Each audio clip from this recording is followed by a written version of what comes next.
Dimanche dernier, le 26 janvier, il y avait un grand rassemblement pour l'avenir de nos patinoires extérieures. 25 municipalités participent au projet Get Atlas. Ben justement, nous avons avec nous Mme Josée Breton, qui est directrice générale du Conseil régional de l'environnement Chaudière-Appalaches, CRECA, qui était l'instigateur de ce grand rassemblement. Mme Breton, bon matin. Bonjour, merci de m'accueillir à distance.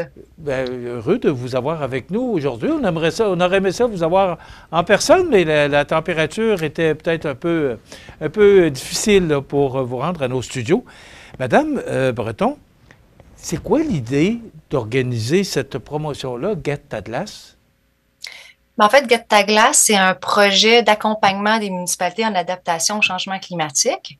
Puis on a décidé de travailler avec eux sur une question qui est super importante pour elles, qui est l'adaptation en lien avec les loisirs d'hiver. On le voit là, les hivers changent.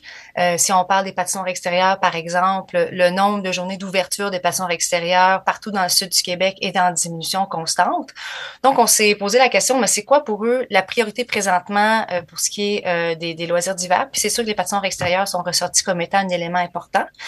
Donc, il y a 25 municipalités qui participent à Get Ta Glace, qui comprend 3 phases. Donc, la première phase, c'est l'acquisition de connaissances.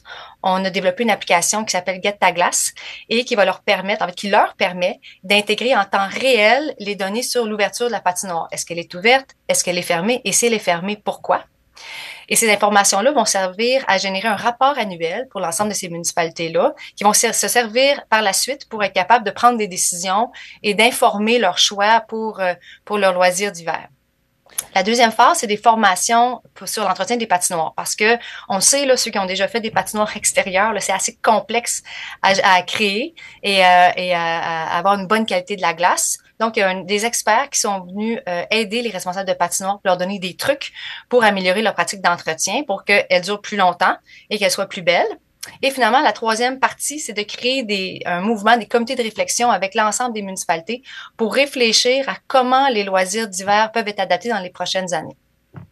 Est-ce que ça a tant changé que ça, Mme Breton? Pardon? Est-ce que ça a tant changé que ça? Ben, si on Le regarde fait Montréal, oui, c'est une excellente question. Si on regarde la région de Montréal, par exemple, dans les années 50, on parlait d'environ 65 jours d'ouverture de patinoire en moyenne. Okay? Dans les années 70, ça a commencé à fluctuer un petit peu. Et là, depuis les années 2018 jusqu'à maintenant, on peut avoir des baisses jusqu'à 30 journées d'ouverture de patinoire. Ça, c'est sans compter les 2 dernières années là, qui ont été assez difficiles. Donc, on voit vraiment une diminution constante. Puis c'est ce qu'on entend aussi de la part des responsables de patinoires dans les municipalités. Ça devient plus complexe d'entretenir les patinoires parce qu'il y a des redous, elles sont toujours à refaire. Puis vous savez, ils mettent beaucoup d'efforts là, pour garder des belles patinoires pour les citoyens, mais reste que ça demeure un défi pour elles présentement. Donc oui, le portrait change et nos hivers changent. Puis c'est les échos qu'on entend d'un peu partout. Madame Breton, on parle de CRECA, là, parce que c'est Chaudière-Appalaches. Est-ce que c'est seulement notre région qui est inquiète par rapport à l'avenir de nos patinoires extérieures? Parce que vous dites qu'il y a 25 municipalités, dont 7 là, qui font partie de notre région immédiate, le Côte-du-Sud. Pourquoi il y a juste notre région qui dit « Hey, attention, on va perdre nos patinoires extérieures ». Mais en fait, c'est le CRECA, le Conseil régional de l'environnement de Chaudière-Appalaches, qui a monté le projet. Donc, on travaille avec les municipalités de la région. Mais ce que j'entends, puis ce qu'on réalise après avoir fait le rassemblement de ce dimanche, le rassemblement festif à Scott, c'est qu'on n'est pas les seuls. Les gens sont intéressés, les gens s'en parlent dans les autres régions. Puis si par la suite, il y a d'autres régions administratives qui ont envie de démarrer un projet comme ça, mais moi, je pense que ce serait positif. OK. Il y a 25 municipalités, vous les mentionnez. Mais est-ce que pourquoi ce ne sont pas toutes les municipalités? Parce que moi, je trouve l'idée très intéressante. Si on veut que nos enfants jouent à l'extérieur, il faut leur donner ce qu'il faut pour les équipements nécessaires pour qu'ils jouent à l'extérieur. Mais pourquoi qu'il y a juste 25 municipalités? Parce que Chaudière-Appalaches, c'est grand. Oui, c'est un bon point. En fait, 25 municipalités parce que c'est un projet sur 3 ans qui est financé par un programme qui s'appelle Action Climat Québec qui provient du plan pour une économie verte 2030. Et c'est un projet un peu un premier projet de ce genre-là. Donc, on commence avec 25 municipalités et puis mais les informations qui vont découler du projet-là vont pouvoir être utilisées par l'ensemble des municipalités de Chaudière-Appalaches. Qui sait si ça va faire des petits, mais reste que on les rencontre en personne, on travaille avec le responsable de patinoire, on crée des comités, on fait des rapports. Donc, pour nous, c'est vraiment important d'avoir un bel encadrement. Donc, c'est un début, 25. Mais on est content de voir l'engouement puis de voir qu'il y a d'autres municipalités qui se disent intéressées. Pardon, pour nous, c'est positif. Est-ce que c'est la première édition? Est-ce que c'est la première fois que vous organisez un tel événement? Bon, on organise souvent des événements, là, les conseils régionaux de l'environnement, mais c'est vraiment un premier rassemblement pour Get ta glace. Parce que c'est sûr que demain, on réfléchit à comment adapter nos loisirs d'hiver, mais on voulait souligner l'attachement qu'on a envers nos patinoires extérieures en célébrant par des festivités. Bon, je ne sais pas si vous avez vu les quelques reportages au sujet du rassemblement, mais il y avait Olaf qui était là pour les petits-enfants. Il y avait les jeunes patineurs qui étaient là pour patiner avec un de nos ambassadeurs, Get ta glace, David Desharnais. D'ailleurs, ils étaient super heureux. Ils ont tous voulu se faire prendre en photo avec lui. Donc, l'idée, c'était de prendre un temps de pause et de s'amuser dans la communauté. Ascot, qui d'ailleurs nous a donné un accueil vraiment, vraiment fantastique. Je voulais justement parler, oui, de ces personnalités-là qui étaient à votre rassemblement à Scott. Est-ce que ces gens-là s'impliquent au niveau provincial ou c'est José Breton qui a levé la main et a dit « Hey, venez nous voir » puis ils ont répondu à votre invitation? Bien, vous remarquerez qu'on a trois ambassadeurs. Hein? Donc, Marie-Philippe Poulain, Laurent Dubreuil et David Desharnais qui viennent tous de Chaudière-Appalaches. Donc, c'est sûr que c'était... pour nous, c'est important d'avoir des gens de la région qui ont donné leur premier coup de patin sur des patinoires extérieures. Puis leur réponse a été vraiment fantastique. Puis on les remercie là, de nous donner du temps pour le projet. Madame Breton, est-ce que je me pose la question parce que moi, je connais que la personne qui entretient la patinoire ici à Montmagny, une patinoire extérieure, puis c'est la ville qui est responsable, du moins, je crois, du service des loisirs. Et là, il me disait, ben là, il faut pelleter, il faut arroser, des fois, il pleut, il faut recommencer. Est-ce que les municipalités sont pas un peu tannées de s'occuper de leur patinoire extérieure par, justement, vous l'avez mentionné, par le changement climatique? C'est difficile d'entretenir une patinoire extérieure aujourd'hui. Oui, ben faudrait leur en parler. C'est sûr que Oui, je pense qu'ils ont tout le mérite de continuer à travailler fort pour offrir ce service-là aux citoyens. Vous savez, dans les petites municipalités, le Montmagny, c'est plus gros, mais dans les petites municipalités, c'est souvent le seul loisir d'hiver facilement accessible, et gratuit pour les citoyens. Donc, c'est sûr que les équipes municipales savent à quel point c'est important. Puis aussi, culturellement, au Québec, les patinoires, on y est attaché. Donc, elle continue de faire des efforts, mais je pense que le défi est de plus en plus grand, raison pour laquelle les formations avec des experts d'entretien des patinoires ont été appréciées, ne serait-ce que d'avoir quelques trucs. Puis on crée également une communauté de pratique avec le projet. Donc, les responsables de patinoires, les responsables de loisirs sont capables d'échanger entre eux, de se donner des trucs, qu'est-ce qui fonctionne pour toi, comment ça se passe. Donc, je pense que ça va aider leur vie, du moins à court terme. Vous avez un soutien financier de 210 700 $ du gouvernement du Québec. Ça sert à quoi? Ben, en fait, c'est 3 années d'accompagnement envers les municipalités. Donc, on a un membre et demi de l'équipe qui sont sur le projet à temps plein. Donc, c'est essentiellement du jus de bras. Puis c'est sûr aussi, quand on organise des rassemblements, on va à la rencontre des municipalités, on se déplace.